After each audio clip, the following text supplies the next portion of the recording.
What is going on, y'all? Sam with Slam here. Welcome back to a brand new Slam movie review. Now, as you saw early before the video before this, the movie Vigilante, which I was really excited to see, ended up watching it. It really thumbs down. And I said I was going to watch another Vigilante film. And we're back with the old Death Wish series. And I'm looking back at my Slam movie reviews. Slam movie review 39. I watched the first ever Death Wish. Death Wish 2, I watched and but was remember what was my number one my number 104 review from Slam Reviews. Yeah, I watched this on March 21st, around this time basically. So basically, I mean, I don't really whenever time I watch a movie, I don't really key the date. I need to start doing it so I can start putting on the dates of when I watch them. But it's around that time basically. And now we're here for Death Wish 3, 1985's Paul Kersey himself, Charles motherfucking Bronson. This film is out of all. This is a film and it took 3 years. I mean, I watched like I said, 18 the first one, second one I'm 19, and then 2 years later or whatever the fuck, I ended up because I had this Bronson collection. I watched Death Wish 2 and then I said I'm gonna watch Death Wish 3, but I never got to watch it. I never because I wanted to watch it in the Blu-ray form. I know it's on Tubi TV, but it's like I wanted to watch it in the Blu-ray form. I had my Blu-ray player. Like fuck it. So yeah, Paul Kersey's back. Death Wish 3. I mean, I tell you what, this film I had this on VHS in a very big clamshell. This film is actually, and also I don't know how old I was. Maybe I was 13. I think I was like 11 or 12, somewhere 10.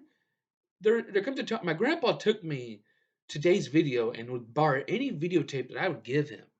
He wouldn't give a fuck about what rating it was. He didn't give a shit. And I remember I borrowed Death Wish 3. I rented Death Wish 3. I don't know what made me get into action movies. I still have no idea. I mean, I don't know, man, because I watch a lot of TV and shit. I still have no idea. This was the first Death Wish I've ever watched in my life. Death Wish 1 was afterwards, which I saw that rape scene, which really kind of had what's his face, Jeff Goldblum in it, and that was really disturbing. And I remember watching as a kid. But Death Wish 3, I see there was a lot of shit, rapes, and then the violence. And this film, and I remember we came back to Days Video before, and they had a sale going on. They had this movie in a big ass VHS clamshell that came out in the 80s. This is the 90s though. I bought it and I had it, and I bet you it was in my grandparents' upstairs still before they moved away to get all their stuff taken away. So yeah, that's the thing about the Death Wish 3. This was such a, and I watched it when I was younger. This is the first time, I mean, I've seen it throughout the TVs and throughout television and yeah, whatnot. Like walk through my dad watching maybe clips of it or channel surfing. My fucking shadow's annoying the hell out of me. But this was the first time in a long this has been since I was a teenager or whatever the fuck it was. I haven't seen this movie in a long fucking time. And I got to see this film and it still stands up. Still stands up. I don't care what you say. Yes, there's some little negatives here and there, like the score. And I tell you what, the score about this film, Death Wish 3, it's scored by Mike Moran and Jimmy Page again. And the thing is, though, when I watched this film, like when the first scene of Charles Bronson, Paul Kersey's character, it's that same ass score which was on the second one. And I didn't, and that when watching it when I was younger, it didn't really pay attention to me. That's when I wasn't really paying attention. Maybe I was just paying attention to titties and violence and blood and guts. I don't know, but no, just that, it's fucking badass. But some of the music of this film is this completely just bonkers. It sounds like some Seinfeld like comedy kind of. There's certain scenes if you watch this film, you know what I mean. I don't know how to. It just some music just doesn't do well. But when you see if you hear some of the guitar riffs and stuff, okay, that's Jimmy Page. I mean, that never gets old. And Paul Kersey don't play around. Well, this star. I don't know how this is in his upper 60s, I think, or his early 60s, I think, maybe. Charles Bronson. I don't have all the info. I'm sorry. I'm lazy with that. I don't care. This is based on a fucking video game. It was made by the it was for the Commodore. It didn't even work. But this is this is basically this after the second one, because the second one, is with his daughter. His daughter, that was a fucking legend death. But he is back. He comes back to New York City. The first one's in New York City. The second one, he goes to Los Angeles and he goes after the fuckers that killed his wife and raped his daughter. But and then this one, he goes back to New York City to see his friend Charlie, who we end up seeing getting beat the fuck out of and mauled down by these New York street punk gangs. And there goes my cat being crazy.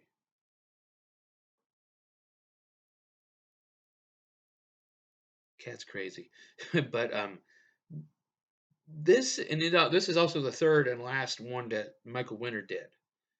Um, but you see him. The main plot is he comes in and he comes at the wrong time, at the wrong place, at the wrong time. He's also he faked his name to. Oh, it doesn't even show it on here. I'm trying to think.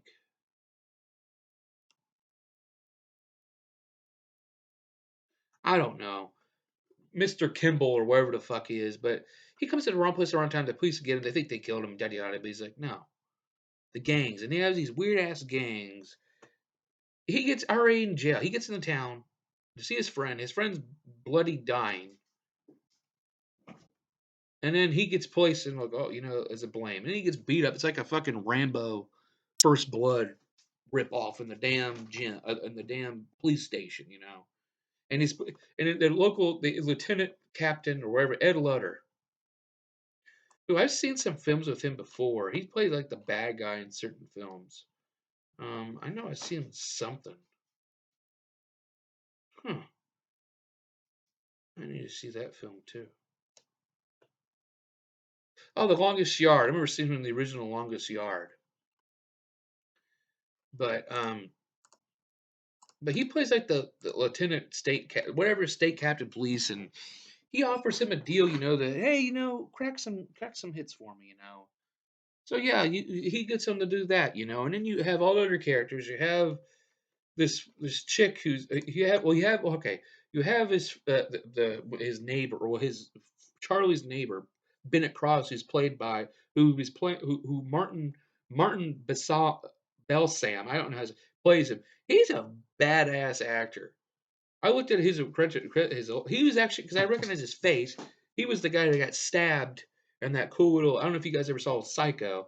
I haven't seen it fully, but when I watched Bravo's scariest 100 scariest movie scenes or whatever, that was the kill when he got stabbed to death by Norman Bates. So that was the same guy. He's just older here. He played a cool little secondary character, and I thought he died in this film, but he didn't.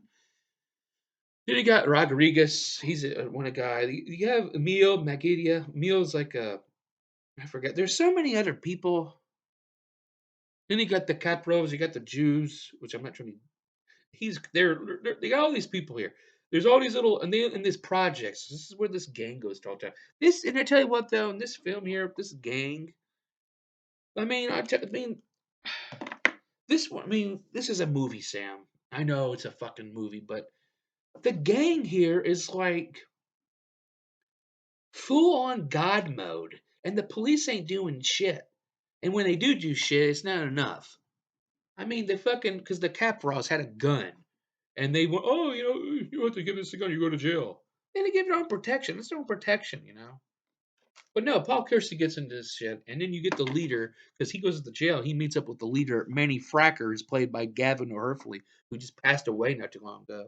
Last year, let's see here. I think he did last year. Yeah, it was a fucking yeah. He just died September, this past September. My God. But he's the main dickhead. He's the main leader. Does he play an intimidating job? Yeah, kinda. But the thing is too about these gangs because if you get fucked, if you're in a gang, Why are you in a fucking even if you're even if you're evil, you're in an evil fucking corporation. And if you get your beat the shit out of and everything, you doing your job, you go back to your heads up. What the fuck do they do? No, they beat the shit out of you or they kill you. What's the point? That's why I never joined gangs and all that shit. We had clubs and wrestling and we had people getting together, but we never did stupid gang shit. That's why I never cared. That's why I never understood these films with gangs. Is why would be in a gang and then once you get your ass kicked or run away, oh, you need to choose death or you need to choose to protect yourselves or we're the gang. Represent us. If not, we'll whoop your ass and kill your ass. No. But I thought he did a perfect job of this as the main dickhead, the main leader. You have Catherine Davis, who's played by Deborah Raffin. She's his new love interest, and I don't know how Paul Kersey gets pussy. This woman has to be in her late 30s, probably. I don't know, early 40s. I mean, he's in his middle 50s, probably his late 50s, probably in this film here. And I don't know what it is. He just goes there and he gets because that was his public defender or whatever, and she just falls for him just like fucking that. And I'm like, well, geez, that's. I wish I could just walk in somewhere. But oh, hey, back in my single days. It's like, what the hell? The second one, he had a new wife. He had an engagement, but then she found out about because she thought that he wasn't the vigilante, but he was because he was pissed off. He lost. He didn't give a fuck anymore after his fucking wife and daughter got killed. Especially after his daughter got killed, he was pissed. He wanted to avenge his daughter's death. She is. I mean, you don't get much. She gets the. I mean, here's the thing: is they don't. She don't get much love chance with him. I mean, yeah, they had sex and everything. The scenes here, but her death's miserable. Her death's dumb and lame. Just the gangsters. And I'm gonna go back and forth with this film. I don't care. I love the violence in this film. I mean, they just keep. And when you have fucking Paul Kersey comes out because the police let him go, and he just comes back and wreaks havoc. He gets Widely. Who's Widely? Oh, he's a good friend. You'll see. And it's his weapons. He gets these in the post office and stuff. I mean, oh, you want? I mean, yeah, it won't happen now. I mean, okay, mail in your guns. Mail in this big ass uh, rocket launcher. It wouldn't happen these days. I mean, that's the '80s for you. But they wreak havoc. They beat the shit out of everybody. They take down Mr. Emil's store. They kill his wife, which I haven't talked about. They mostly in these projects. They live in the worst town of New York City in this apartment complex. These fucking gangsters just go and terrorize this place. And then Paul Kersey shows them some tricks like the door and the nail on the nail board or the nails on the ground on the plow on the board where he puts it underneath because they're coming out of the bathroom, robbing his place, burglarizing his place. They even got some gangster names like the Cuban and the Jiggler. This guy laughs. Well, that's why he got shot. I can't even do the Magnum sounds on his gun and on fucking Bronson's gun. Just when he just I love those scenes. They never get old. They never get fucking old. Oh god, my Blu-ray player just. No, you ain't gonna do that. Fucking closing up like a fucking ghost. Damn. No, but yeah, they wreak havoc and they fucking rape Rodriguez. Rodriguez is like this nice Hispanic man here. He gets they learn Paul Kersey. He's like a hero to him. And he kind of gets them in gear. You got to protect yourself. And Bennett, he gets overwhelmed because the fucking cops took in Kersey at a certain point, just because. Well, you told him he can kill some people, but you got to lay off a little bit. Well, quit being a hypocrite. And then his friend Bennett, who's Charlie's friend, his war buddy, gets the old machine gun which he showed Kersey about, and he tries to go after, and the gun's jammed. And I thought there was a scene with him with Kersey shooting it, but so they fucking body slam Bennett. He's left for dead, but he actually survives. They rape Rodriguez's woman. That's what I remember seeing that rape, the little kind of the rape scene. I saw this at a young age, and just looking, I hate those scenes. See some titties, but I'm not the forced sex rape shit. Never been a fucking fan. I get every time I see rape scenes and shit, I get pissed off. I think one of the rape scenes that I did not like was the rape scene. I think it was the enforcer, or it was one of the, or maybe it was one of Dirty Harry's films, and I was not a fan. I was never going to watch that one ever again. 'Cause I don't care. I just don't really care for rape scenes. But the thing about the film with the blood and him going after everybody is the last 30 minutes of this film. The last 30 minutes of this film is like a, I don't know. It's just like a platformer arcade riot. This is the last 30 minutes of this film is just bar none is probably the most entertaining gangster against the police person and Paul Kersey. Plus you got the everybody the people in the projects, the apartment building gathering up, getting their guns, getting their weapons ready. I mean, it took him for Paul Kersey to, hey, rise up. One man started the revolution, started to get confidence in these motherfuckers in this apartment building. And there's a scene where they fucking get these.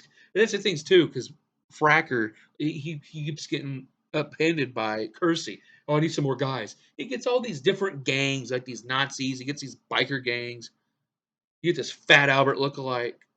I mean, the last 30 minutes is pure mayhem. I love the scenes with Paul Kersey with the him, and you have Rodriguez with his little zip gun, and also too, Alex Winter plays he plays Hermosa. He's in Bill and Ted, Excellent Adventure, Lost Boys, yada yada. Um, he's in here, and he's young. He's a fucking hoodlum. But there's so much. I love this film. There's just so much shit. It's Paul Kersey. He wants to change. He wants to change his ways, but once he gets in his place, wrong time, he gets back into his ways. The cops motivated to him, you know. And then, like I said, with his new girlfriend, Catherine Davis, who just walked it like this. Who are you? Oh God, love at first sight. Oh, I want to suck your dick. She was talking about, oh, you want to be somebody, you know. I don't know, but her death, you know, it's lame. It's just they're having a good time, and then he goes to get a weapon at the post office, and then Frecker knocks her out, and then lets the fucking car. One of his boys is fucking lackeys fucking puts the car in drive and neutral down a hill, and then when that happens to Charles Bronson, like every time he gets close to somebody, some shit happens. The first one she got raped or she got beat up, brutally beat the fuck up. The second one, the bitch didn't give she. Well, I mean, he's a vigilante, but then again, he's just protecting himself. She just leaves, and the third one here, she dies from a fucking because the car and shit. So I mean, it's just yeah, I don't know. So it's kind of And then Charles Bronson's reaction to this, I mean, guy is an old fucking man. Does he show emotion? But I don't know. But the last death with Frecker's death here, one hell of a fucking death, I gotta say. That's some full out fucking RPG rocket launcher, blow your whole your whole face, your whole body, and you look like a flaming turd. And oh my god, after they kill the flaming turd, right? All the gang members just they face off with the people and they just stop. They just stop because Frecker's dead. The fucking retard gangster, skinhead half with the fucking little painted broken arrow through his fucking frame. And it's like, oh, that's it, the end. And then Lauter, the police chief, they call him a lieutenant, and then they call him a police chief. Make up your mind, Wikipedia. The the police chief. Oh, I forgot. I say keep Bennett's character survived. He just got beat up in the hospital. So I mean, that's when he came back, and that last 30 minutes was rocking. But like I said, he leaves and goes on his next adventure. So what's next for Paul Kersey? We don't know. We don't know. So, but the thing is, though, I mean, I know these reviews. I know they suck. I know they're. I just love to talk about these films, and I love to watch a film and then talk about it. This film, though, I mean, outstanding. I mean, definitely check out this Charles Bronson triple pack. And yeah, I mean, you're blown away from Death Wish 2, Death Wish 3. And I definitely recommend Death Wish 3 and definitely, absolutely. How about the Death Wishes? Death Wish 3 is still the most rewatchable. The second one, I wasn't, the first one, not really a fan of. The second one, it's iffy for me. I mean, they're good. I liked them. I enjoyed them. But if I had to rate them so far, but then it's backwards. It's pretty much backwards. And that's just my opinion. I put Death Wish 3 at number one, Death Wish 2 as number two, and first Death Wish as the least one. I mean, that's just my opinion. But as you see,